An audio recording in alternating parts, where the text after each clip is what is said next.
This feels like an unofficial YouTube video today, but I am pulling from The War on Virtue by Bill Donahue with this, in that he talks about grit. He talks about, in chapter 1 of Why Virtue Matters, he talks about having the grit to basically show up and do it, even if you don't want to do it. How that's a part of what cultivates virtue. And so I said to my husband, I said, okay, we have had a busy weekend. I spent 12 hours on a boat fishing yesterday with my younger brother and his new fiance, and with one of my daughters. It felt very important and good and life-giving. And then today we really just spent the whole day as a family. I taught the catechism class in the morning, and then we went to mass together. Then we went to Aldi after we had lunch, and I filleted 6 bass because my brother and I caught a ton of 18-inch bass. He caught a bunch of them. I caught one. It was my biggest bass to date. So it was just a busy weekend, and I didn't get to finish chapter 1. I'm halfway through, and I mean, the kids, one of them was sick this week with a fever for a couple days, got them on antibiotics, and they're doing so much better. It's just been wild being able to cultivate a true rhythm. But I said to Alec, I said, okay, if I just go and record a quick video, about the War on Virtue, at least show up. It's not going to be perfect. I'm not going to have maybe anything mind-blowing to share, but just to say hi, to say I'm still here. I am intending on posting every week on Sundays. It is a priority to both my husband and myself that I do that. I did reach out to Bill Donahue. Bill Donahue, the author of War on Virtue, the book that we're going through right now, he's the president of the Catholic League, which is a religious and social justice platform. And he's been the president since 1993.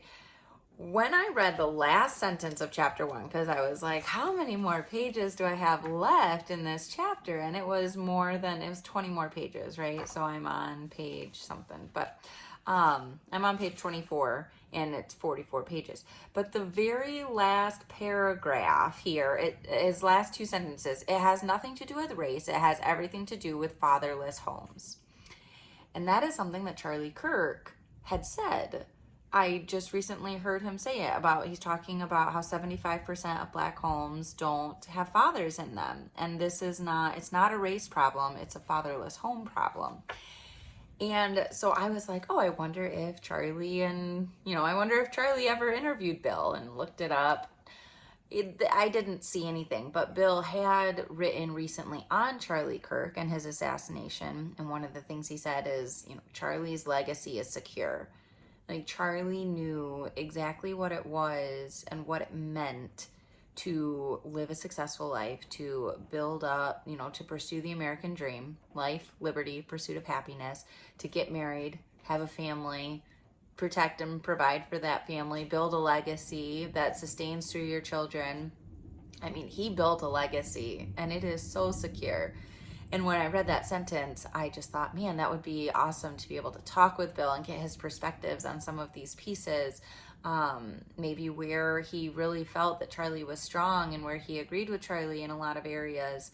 Obviously, Charlie, too, had written, what was the most recent one? The one that he wrote and has not been released yet is called For the Love of God, Honor the Sabbath, I believe it's called, and it doesn't even release till December. He's gonna have a book release after he's died. And the other one is, what is it, right wing something, how to defeat wokeism or wokeness, something like that. It's about right wing nation, something, I don't remember. But this whole concept was Charlie was also writing books. He was he was so smart. He was brilliant. His memorial service was today. So many touching speeches there, especially right from his wife, forgiving, saying that she was forgiving the killer. All of these pieces, which I think about Tyler Robinson, and I wonder if he regrets it. I genuinely wonder if he did not intend to make this big of an impact, if he feels that guilt and conviction from the Holy Spirit to draw back to God. I pray for him, and I wonder that, how heavy his heart must feel if he does feel the weight of that guilt and conviction. And then that the Lord would be able to grant him the grace to forgive himself for something like that as well. Obviously, Judas Iscariot was not able to forgive himself, and his life ended tragically, as we know, with a hanging. And so we just, right, we don't want to see that happen. So as it stands, right, the war on virtue, why virtue matters. I took a lot from it, and like being a good steward, and basically, right, purified and elevated by divine grace, allowing that, and the whole concept of prudence underlying all virtues and pride underlying all vice. I don't think that Bill actually utilized the word prudence in this chapter. He basically, I think he just referred to it as self-discipline, but prudence is the ability to maintain and govern yourself, just showing up, right? And I even made a note here when he was talking about grittiness and how the individuals who are willing to work hard are going to out-succeed those who are just naturally gifted. I made the note that said, I got the easy way out a lot, and I lack grit. Because I think that I am pretty naturally good at most anything that I attempt. If I want to do something, I can do it. And I think that in my own life, I've allowed that to let me be complacent. I know it's like, if I really wanted to be this, if I really wanted, like if I were to write a book, it would obviously be successful. So I can just have the self-confidence that it would be good and I'm good. Like, no, I have to actually work and do it and push through, like develop some grit, like, yeah, I'm going to be tired if I have to get out of bed at 6 a.m. and do those things. But that's where the work ethic comes in. That's where that self-discipline comes in. That's the only way to achieve that life, liberty, pursuit of happiness, is to actually do something about it and not just think, oh yeah, like it would be great and I would be fine. And if I wanted to be the prettiest person in the room, I could be. So I don't need to do this or whatever. Like, I don't know. I like showing up as myself. I like being comfortable. This is my cat, Nellie, who follows me everywhere. Don't be polite, Nellie. Don't show people your private parts. Goodness gracious. But, yeah, she follows me everywhere. She's in the kitchen every time I cook. But, right, and I think it's like, my mom, super great cook. I was talking with my sister-in-law the other day about how she has a green thumb and how I don't have a green thumb. I struggle to keep plants alive. My garden was fine, but it just doesn't come super naturally to me. Whereas put me in the kitchen and anything that I try to make is going to come together and be really good. Like I can find a way to make pretty much anything. I should go on one of those TV shows. There's one where you take the leftovers and have to turn it into some exquisite meal. Like I could do that. Simple. As that stands though, my mom is the same way. She's very good in the kitchen. I learned a lot from her, and maybe it's just kind of in my genetics with her as well, but she doesn't read a whole lot, right? Whereas I am starting to, because I was that way. I was like, no, I don't need a recipe. I'll just throw something together. But then for a while, maybe 3-4 years now, I started following recipes. I got some recipe books and I was actually following the recipes, and I learned about some new ingredients that I never knew about before, or that salt, fat, acid, heat book that I absolutely love. Learned a lot about salt. I haven't read the whole thing yet, but the salt aspect of, salt your meat a few days in advance. It's going to break down the chewiness, and plan your meals. Like my mom is so good, and she's also very in the moment, and it's such a powerful way to live in and of itself. But integrating in these other facets of, I can learn something here and be even better. Even if I'm naturally good at this, I'm naturally good at the piano. And I failed to actually pursue and develop the grit that it would take to be under a classical, I'm classically trained. Yes, the Gilmore Keyboard Festival here in Kalamazoo, I used to take lessons from somebody who coordinated all of that stuff.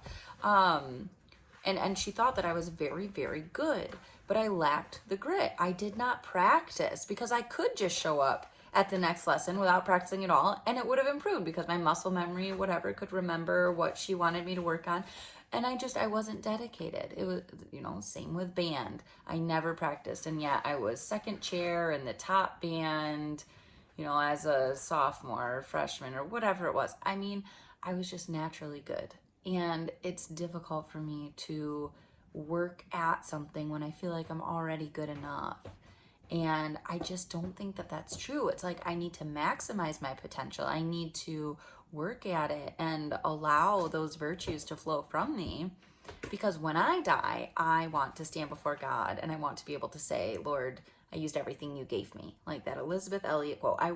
When I die, I want to be able to stand before him and say, God, I used everything you gave me. Like you gave me all of these talents, and I took the coin that you gave me. What is the word that they use in the Bible? I don't know. But I took the coin that you gave me and I turned it into 8. I didn't go bury it just to keep it safe and, didn't want to lose it. No, I took it and I multiplied it. I took risk. And I put myself out there and I did my best to maximize what you gave me.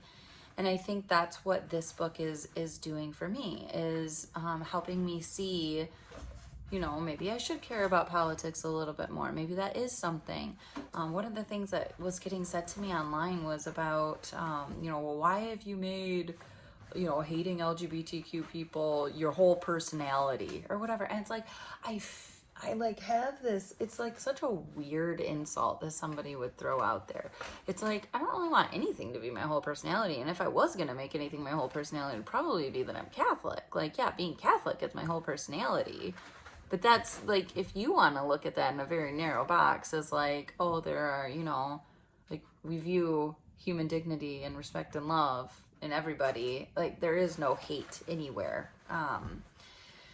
Yeah, it's very interesting, the online world and social media and, right. But as it is, just being bold in my faith, being bold in who I know Christ is and what he's done in my life and my husband's life and like our family's life, all these pieces, just showing up with that. And yeah, so anyway, this was just meant to be a quick video. It's here on my iPhone instead of my newer Sony camera, which I'm gonna be, I actually need to troubleshoot it a little bit or maybe mess around with the microphone volumes, which thank you to you who pointed that out. Sorry that I don't take notes. Right. I'm just like, oh, my memory's fine. But then I sit here and I'm like, maybe I should have planned a video a little bit better with bullet points instead of just rambling. I don't know. But as it stands, I wanted to be sure to at least show up today because I am very much intending, and it is our priority that I do post every Sunday moving forward, whether like whatever that kind of looks like. So but it was nice today to spend the day as a family. And then I took a little break here to say hello to you guys, just share that I am working through the War on Virtue. I've contacted Bill. I'm interested in sitting down and speaking with him.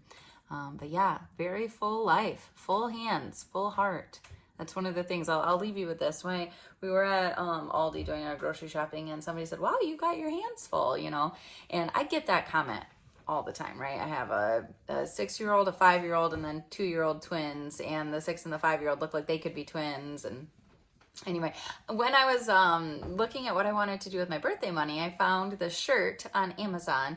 It says Catholic Goose on the Loose, and there's a picture of a mother goose pushing a stroller with a baby goose in it. And I told this story to the couple that said it to me, and I was like, wow, that was a really long story, and I probably should have just kept it to myself, but I digress. I wanted to buy the shirt and then train my children to say, and they think this is hilarious, they think I should get the shirt for sure, and basically train my children for when somebody says to me, wow, you've got your hands full, I can be wearing the shirt and just say, oh yeah, I'm just a Catholic goose on the loose. Then all 4 of them just start honking. Honk, honk. I don't know. We all think it would be hilarious. Like I told them that story, and then my oldest wanted me to tell the next person the story and the next person the story. And I was like, no, sweetie, that's just for if somebody says to me, oh, you've got your hands full, and I'm like wearing this shirt, then you guys all have to honk. But they were going honking through the aisles after that. I'm just like, oh my gosh, how funny would it be just to be like weird and quirky and whatever, have our own sense of humor. But that's like the family dynamic. It's just like lighten up. Like life is fun. I'm just a Catholic goose on the loose, you know. But okay, enjoy your night. I know that I will. And I just hope that you're able to get The War on Virtue if you're interested in reading that. And I look forward to seeing you again next Sunday. I'll be here one way or another. So God bless.